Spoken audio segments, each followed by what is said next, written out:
মৰমৰ নৱম শ্ৰেণীৰ ছাত্ৰ ছাত্ৰীসকল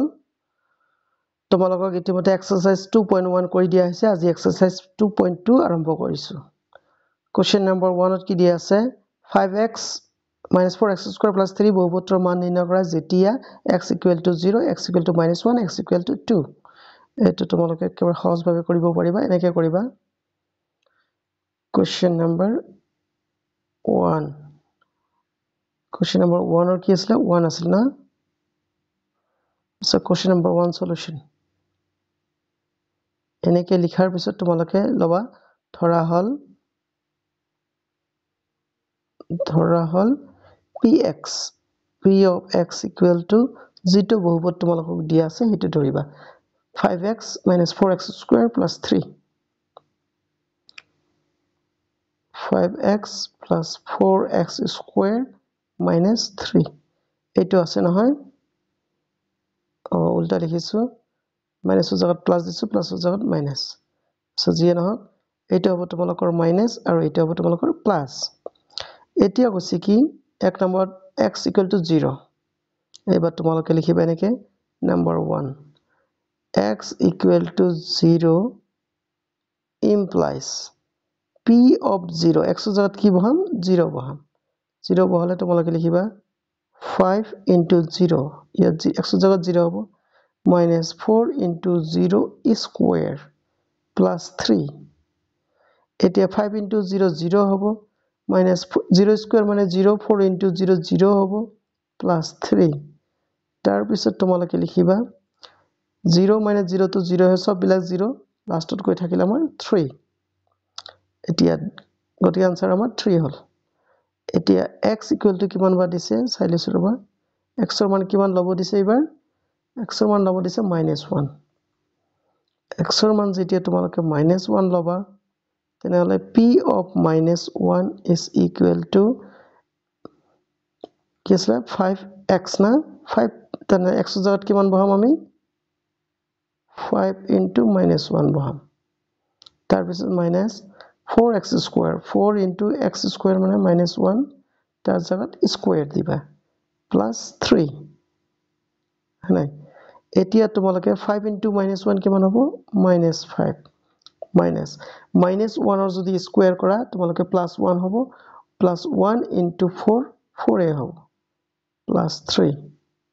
ইফালে -5 - 4 কিমান হ'ব -9 -9 + 3 হৈ যাব তোমালোকৰ -6 এটো आंसर নেক্সট কি আছে তোমালোকৰ 3 নম্বৰত 3 নম্বৰ হয়তো এনেকা আছে x এৰ মান x = কিমান দিছে চাই দিছো ৰবা x এর মান -1/r x এর মান 2 দিছে x এর মান 2 implies p of x তাহলে p of x এর জায়গাত কি লিখিবা p of 2 লিখিবা কারণ x এর জায়গাত 2 লব দিছে p of 2 = 5 * 2 - 4 * x² মানে 2 square +3 আচ্ছা এতিয়া আমি ক্যালকুলেট কৰিম ক্যালকুলেট কৰিলে আমি পাম 5 * 2 = 10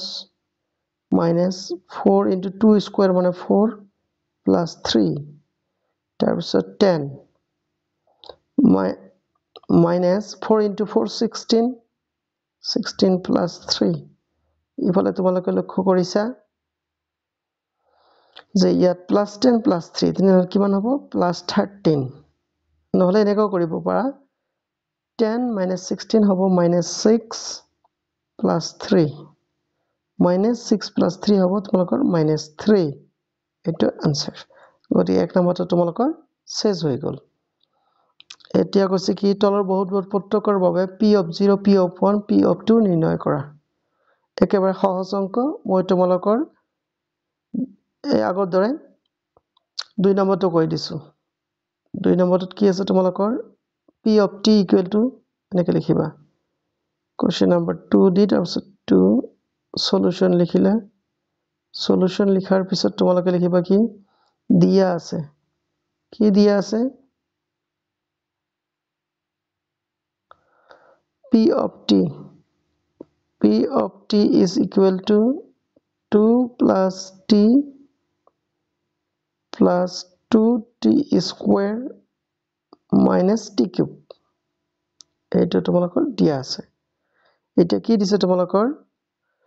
p of 0 উলিয়াব দিছে, p of 1, p of 2। তেনেহলে আমি এবাৰ উলিয়াম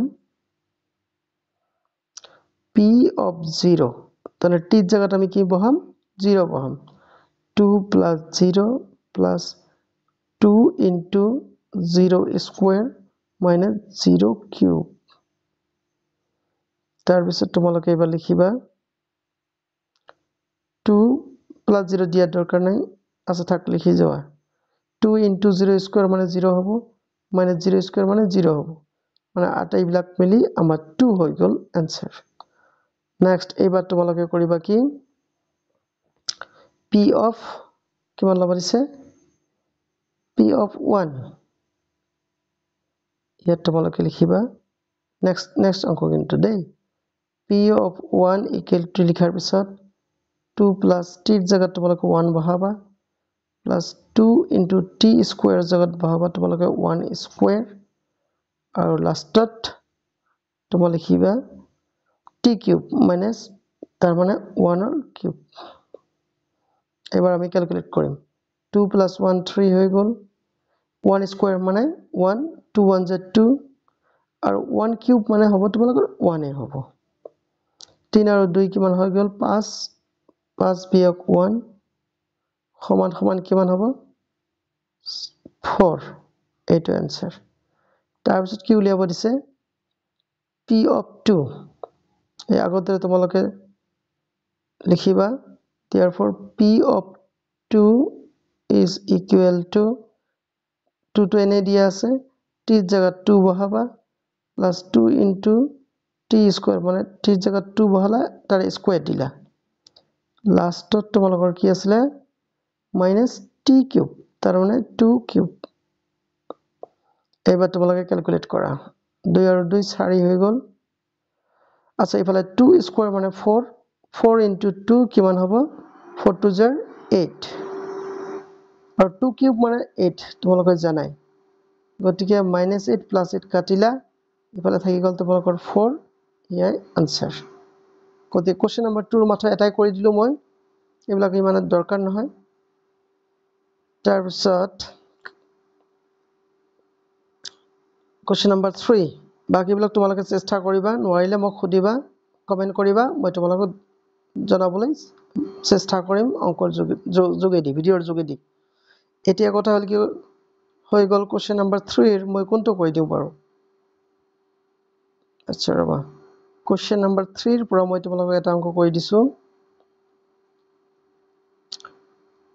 এইটো হয়তো তোমালোকে কোশ্চেন নাম্বার 4 টো হয়তো তোমালোকে টান পাবা, মই এইটো কৈ দিছো হয়নে। ইয়াত তোমালোকৰ x ৰ মান কি দিছে -1 আৰু 2, এই দুটা শূন্য হয়নে নহয় তাক সত্যাপন কৰি চাবা দিছে তোমালোকক। আচ্ছা ৰবা ইয়াৰ পৰা দুটা অংক মই কৈ দিছো ৰবা। তোমালোকৰ কোশ্চেন নাম্বাৰ 1 আৰু 4 3 ৰ 4 3 ৰ 4 ত কি দি আছে তোমালোকে চাবা p of x equal to x plus 1 into x minus 2, x plus 1 whole into x minus 2 এনেকে দিয়া আছে নাই। এতিয়া আমাৰ x ৰ মান কি ল'ব দিছে তোমালোকে লক্ষ্য কৰিছা x ৰ মান -1 আৰু 2 ল'ব দিছে, গতিকে তোমালোকে ইয়াত লিখিবা p of -1 তাৰমানে x ৰ জায়গাত আমি কিমান বহাম -1 plus 1, x ৰ জায়গাত ইয়াত বহাব -1 আৰু -2 তো আছেই। তোমালোকে লক্ষ্য কৰিছা যে ইয়াত -1 plus 1 কাটি গৈ কিমান থাকিল 0 আৰু ইয়াত থাকিল -3, 0 আৰু -3 পূৰণ কৰিলে 0 হ'ব। গতিকে x equal to -1 যে ই এটা 0 হয়, যেহেতু ইয়াত 0 ওলালে। তাৰপিছত তোমালোকে লিখিবা